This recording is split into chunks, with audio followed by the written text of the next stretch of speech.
Hello and welcome back to this week's Water Report with me, Carel.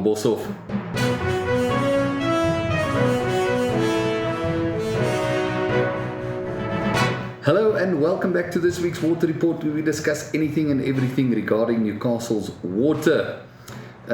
If we are going straight into the headlines, we are looking at Sunday the 7th of June. There was a report out sent from the municipality regarding a pump failure at the showgrounds pump. There was some wires that were burned, and that left us with very low reservoir levels, which, as we've explained in the past, is really not good for the whole water infrastructure system, because every time there's low pressure, the more space there is for bacteria. Everything that settles to the bottom of the reservoir, when it's filled, that mixes up, and it is not so good for water quality.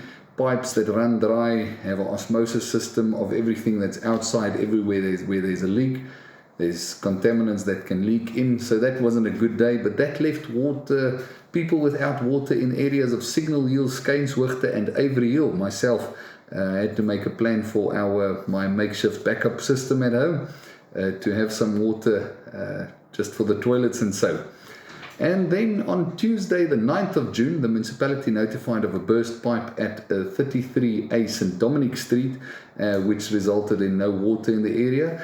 Because it was late in the evening, they said the water was shut off, and the work to restore that would only commence the following day, which makes perfect sense. We don't want to have those people working in this cold weather that time of night.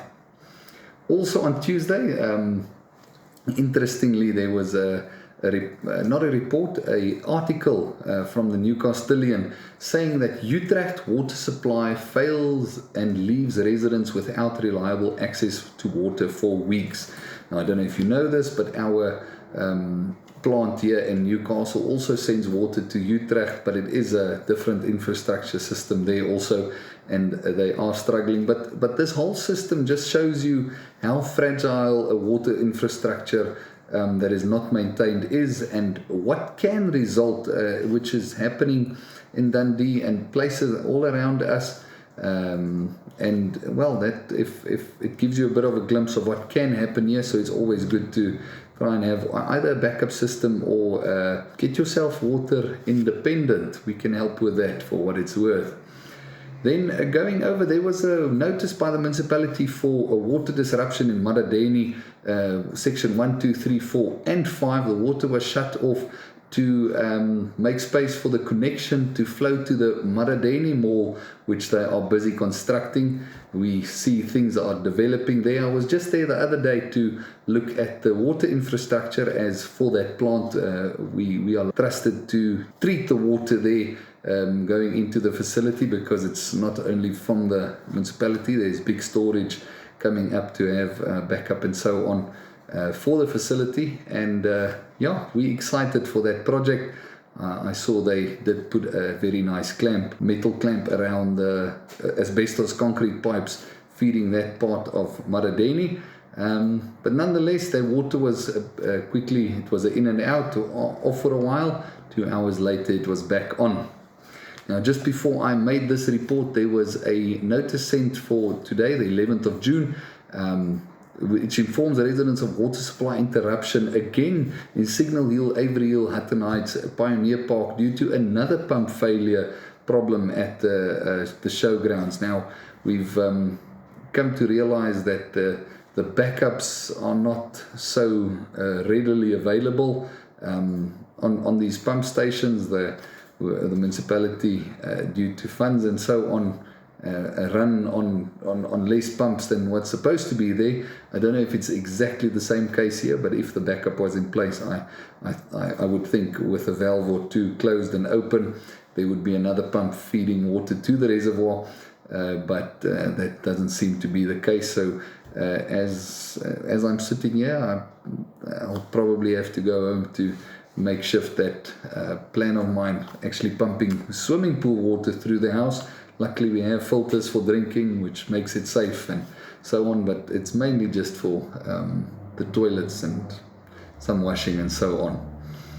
Nonetheless, carrying on, Ntsungwayo Dam is sitting at 73. It's down from 74, so we're losing about 1% every week that we're doing a report, which is not so good. But from here and there, reading articles, it seems like there might be some rain coming our way.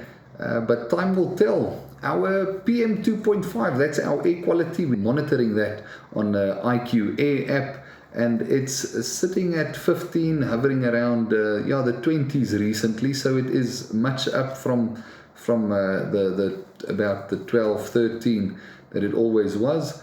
So the air quality is worsening slightly, and my feed here in the office is sitting at about 11 currently. But it's interesting, when the aircon goes on, we have the aircon just to switch it on early mornings to send in some hot air as it gets chilly in the office, getting no sunlight. When that turns on, the reading on the air purifier shoots up, and it has to speed up the fan to circulate and to clean that air. So I'm very interested in this aircon of ours blowing in, well, let's not say contaminated air, but is something definitely happening there, shooting up the PM 2.5 reading.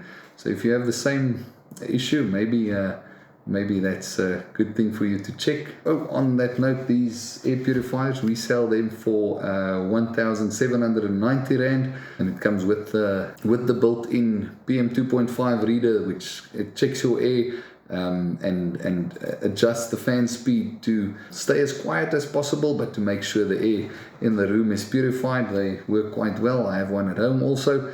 Definitely sleeping much better in a clean air. That's the place where we spend the most time, because it's 8 hours of the day we're sleeping, so it's that's why we put one there.